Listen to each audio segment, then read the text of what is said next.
Hi, everybody. Welcome to English Digest. I'm Tom. Hi, I'm Stephanie. It's our food unit for the month of August. Cool. And, of course, no matter what we do, no matter how hard we work or how much we sleep, we still need to get up and feed ourselves at least 3 times a day. And if we have to do that, then we might as well eat food that tastes good, right? I actually only eat 2 meals a day, but yeah, if I'm going to eat, I want something that tastes good. So yeah, this is a unit where we're going to focus on something that people have been telling us for a good 2 decades is dangerous and is harmful. I was mentioning to Tom, though, before we started, that I read more current research that tells us just the opposite. So I have to confess, before we start here, I am a fan of MSG. It does make things taste better, but I think it's got so many people afraid. All you have to do is make people afraid and they'll, believe anything. So a lot of people have quit using MSG.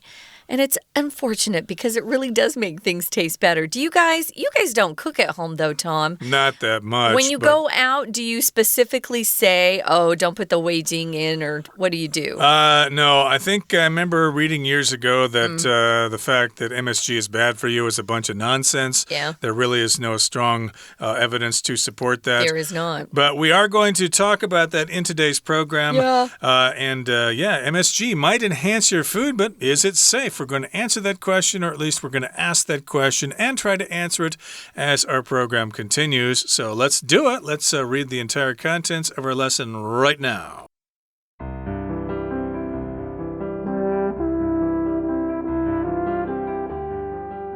In the past, people believed that there were only 4 kinds of taste: sweet, sour, salty, and bitter. However, about 100 years ago, another kind of taste was discovered: savory. This 5th taste is also called umami, and it comes from monosodium glutamate. Examples of foods that naturally have monosodium glutamate include Parmesan cheese, tomatoes, and human breast milk. We can also make artificial monosodium glutamate, usually called MSG. It's essentially an easy way to add a rich umami taste to food. Because MSG can be mass-produced, it's added to many ready-to-eat foods such as potato chips and instant noodles. It's also often used at restaurants, particularly in Chinese dishes. However, despite its flavor-enhancing properties, MSG has a bad reputation. Back in 1968, the New England Journal of Medicine published a letter written by Dr. Ho-Man Guok. Guok made up a story saying that he endured minor health problems after eating at Chinese restaurants, and one thing he attributed his symptoms to was MSG. In the decades since Dr. Guok's letter, many people have declared a sensitivity to MSG. This phenomenon even became known as Chinese restaurant syndrome. People have made numerous claims of symptoms such as allergic reactions, headaches, fatigue, and dizziness after eating foods with MSG. There have even been rumors of it causing serious long-term health problems like cancer. Despite these claims, there has been no real evidence from clinical trials to show that MSG causes health issues. One recent study concluded that only short-term effects like minor allergies were a possible result. The U.S. Food and Drug Administration also classifies MSG as generally safe. However, many people maintain that it should be avoided. This is largely because of the current clean eating trend, where people try to eat as few artificial ingredients as possible. It seems to be the case, though, that despite public concerns nowadays, MSG is a safe way to add more flavor to your food.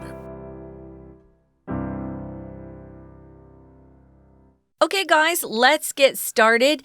MSG might enhance your food, but is it safe? We're going to talk about this topic. It was a debate for quite a while, but I think more and more people are discovering that it's not what they were telling us it was even, 10, 15 years ago, 20 years ago. I remember thinking, wow, this is really going to hurt a lot of Chinese restaurants for a while. Because people just thought, oh, of course they use MSG. I'm not going. And I've always loved Chinese food, so I kept going. Well, enhance. If something is enhanced, guys, it just means something's done to it to make it just a little bit better. It further improves something, maybe the quality, the value, the extent of something. It increases it. So does MSG make your food taste better? And is it safe? Those are the questions. In the past, people believed that there were only 4 kinds of taste. These are very, very well known among chefs and cooks and people who are called foodies, who love good food, gourmet food.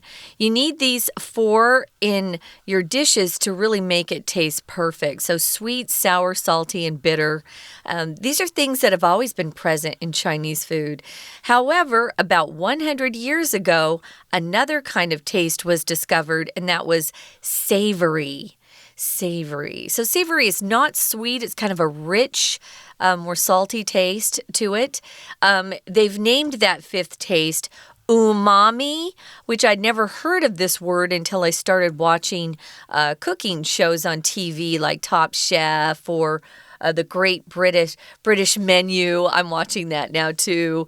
And they'll often talk about umami, especially in regards to Japanese food, like miso soup is very umami. Yeah, so there's some Japanese words for that, umami, but we'll stick to the English here, umami, which comes from Japanese. But this particular flavor comes from monosodium glutamate, hence MSG, monosodium glutamate. Now, examples of foods that naturally have MSG include Parmesan cheese, which you put on your spaghetti. And we also have tomatoes, which is kind of surprising, and human breast milk. So, yeah, babies, don't let them feed you that powdered milk formula stuff. Oh, it's nasty. Go for mommy's breast there. Have human breast milk because it's good for you. And it also has naturally occurring monosodium glutamate. So there you have it. That kind of tells us that, hey, I guess MSG is not so bad after all. If it's in mommy's milk, it must be good. Now, Parmesan cheese or Parmesan cheese, you'll also hear it like that. It's a very hard cheese. And so if you're trying to put some on your spaghetti, you'll notice if you buy, a cube of it at the grocery store, it's really hard cheese. But that I can believe it has the monosodium glutamate or MSG in it. Tomatoes, like you, Tom, I was very surprised to hear that. And I haven't had mother's milk since I was probably 1 year old. So we're going to look at how they've been producing this artificial. If something's artificial, it's man-made. It isn't natural. It doesn't occur in nature. We don't grow it. It's actually produced probably in a chemistry lab, something like that. So man makes it. It's fake or artificial. It's not natural. And it's usually just called MSG or Weijing in Chinese. And it's an easy way just to add a little bit richer taste to your food. And it adds that 5th taste, umami, to the food, which I never knew what MSG was actually doing. I just knew everything I put it in would always taste better. So now I know it's adding that umami. Right. I've had people here in Taiwan ask me, gee, you foreigners don't like MSG, do you? So is it okay if we, eat out tonight at a Chinese restaurant? And I always have to tell them, no, I'm okay with MSG. There are some weirdos back in my home country that say it's not good for you, but most people... They're probably vegan, too. Probably. So, yeah, most people are not particularly concerned about this if you're from foreign countries. So you don't have to worry about it. Although, every once in a while you do run into somebody that is very picky about the food they eat. I'm a vegan. I only eat certain things. And that might include MSG. And yes, indeed, MSG is basically or essentially an easy way to add that rich umami taste to food. Now, here in the next sentence, it says, because MSG can be mass-produced, it's added to many ready-to-eat foods, such as potato chips and instant noodles. Now, those foods are not particularly good for you, but I don't think it's because they have MSG in them. It's because they have other nasty stuff in them, probably too much salt or something like that. Oh, but yeah. We're saying that MSG can be mass-produced, which means you can produce it in a factory and you can produce large quantities of it at a pretty inexpensive price. So they do put it in a lot of foods to give them flavor. They put it in ready-to-eat foods like potato chips. You can buy them and eat them right out of the can or right out of the bag.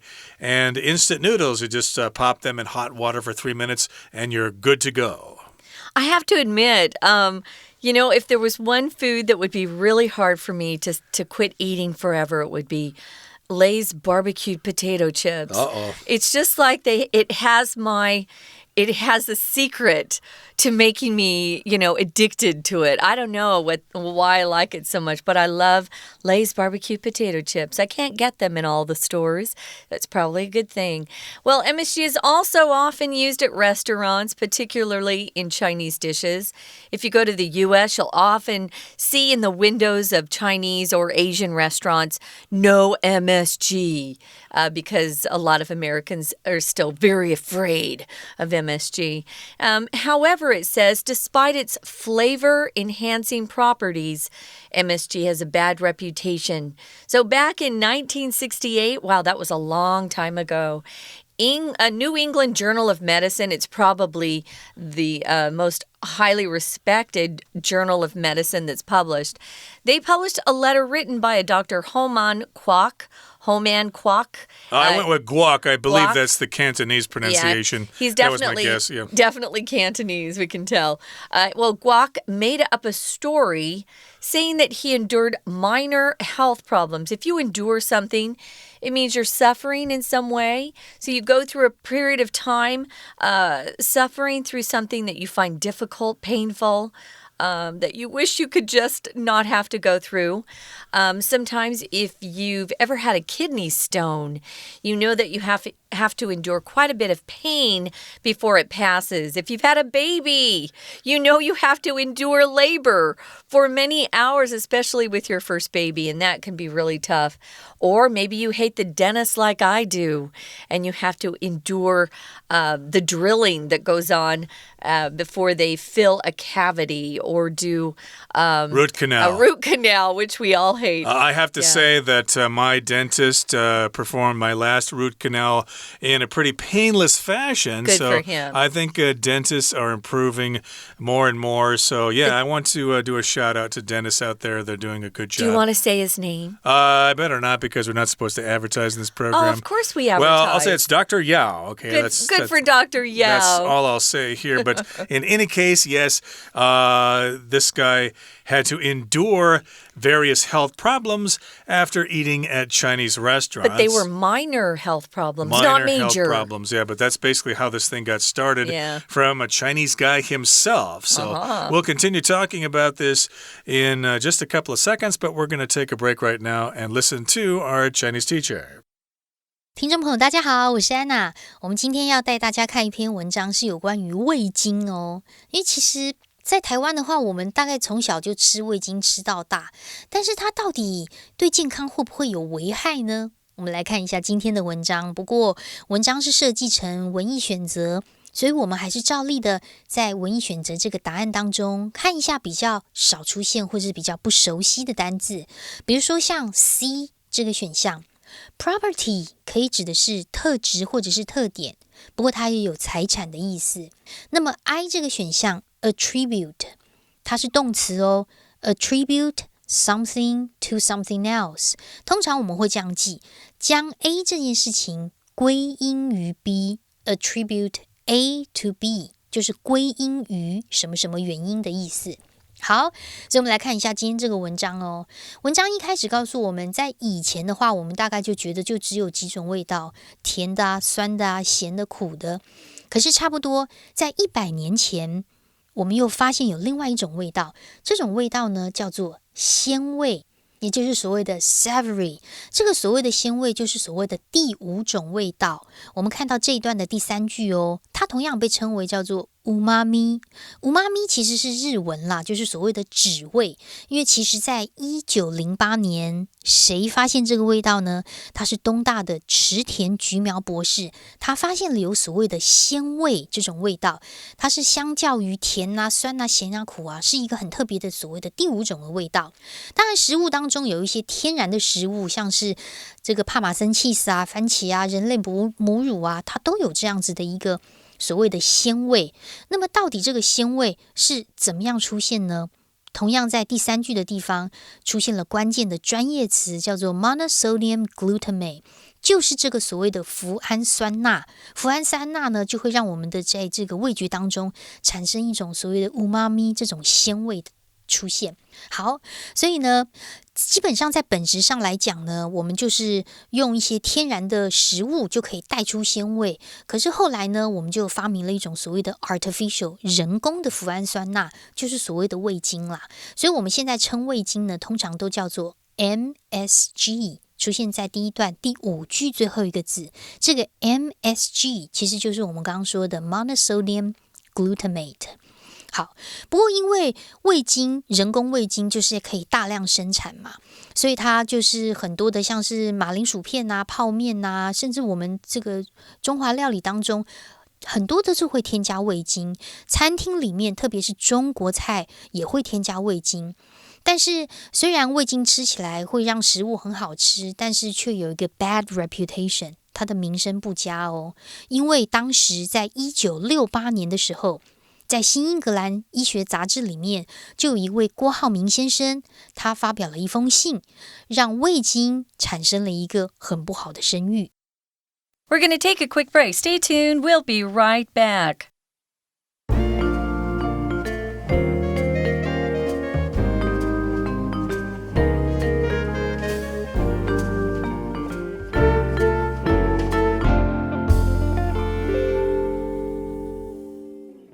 Welcome back, guys. We're talking about MSG.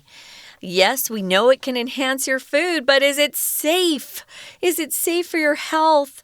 Will it kill you? Will it make you suffer and endure horrible, horrible pain? Well, we're talking about that. So anyway, yeah, how do we make our food taste good but still maintain, a good, healthy body?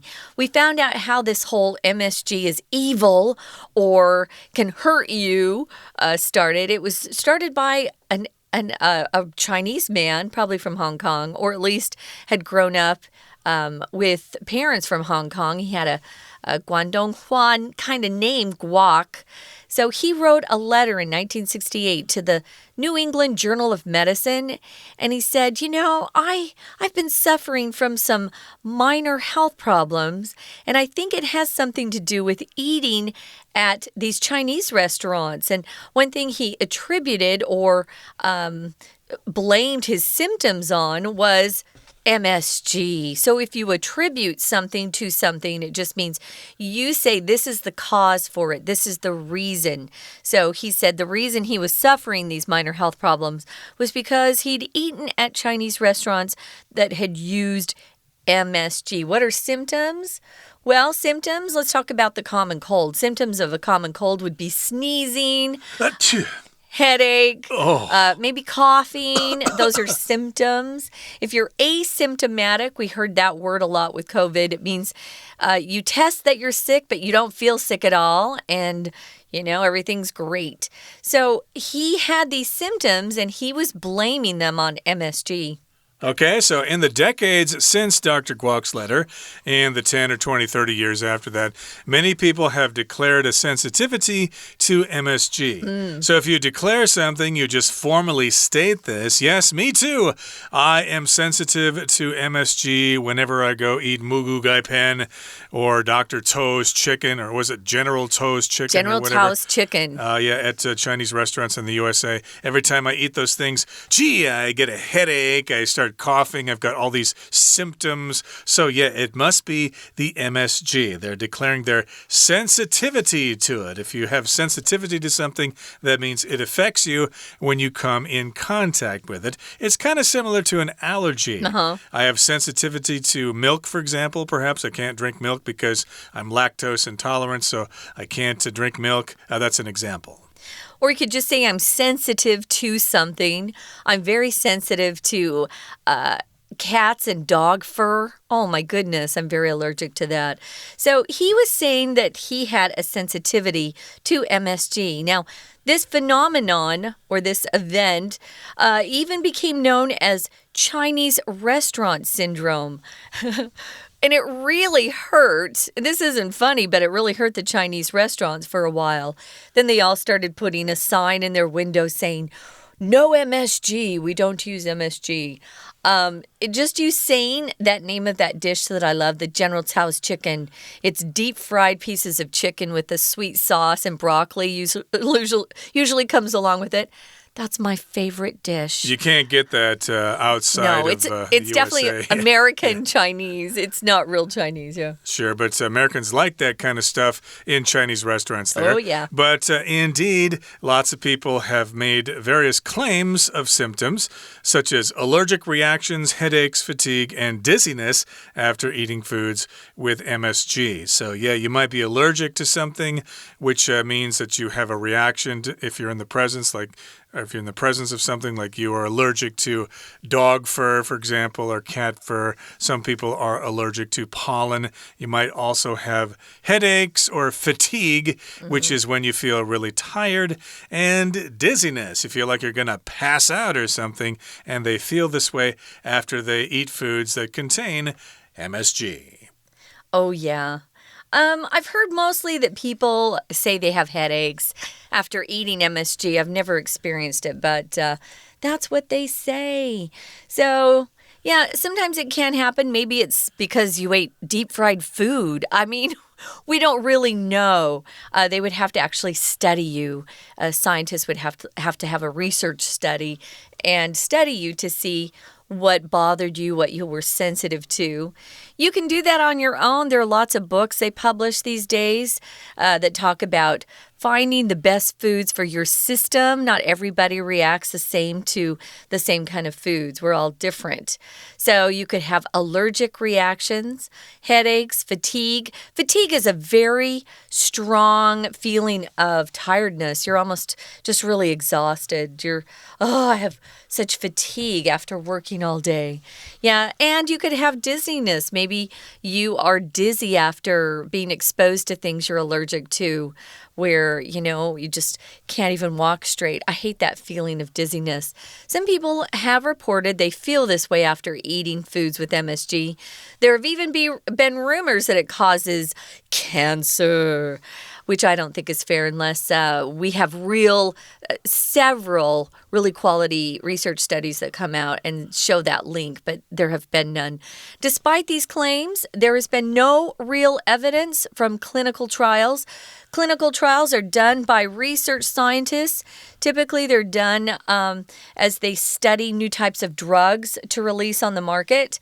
Clinical studies will follow people who are taking a particular medicine or eating a particular way for quite a while to see if they're safe.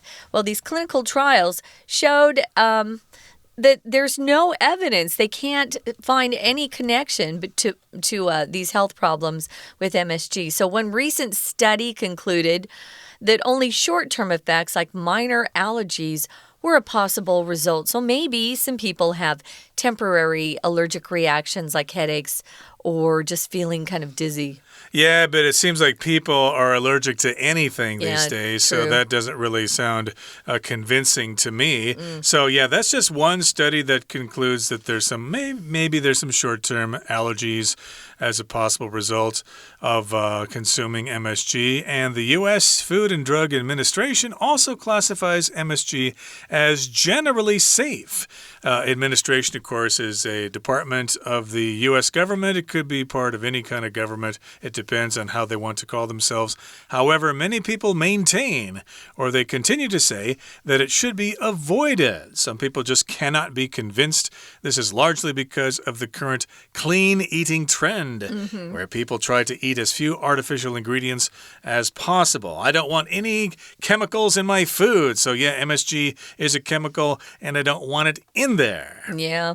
Clean eating is a pretty popular trend. Yeah, if you're into clean eating, good for you. It's a healthy way to go. I like my MSG.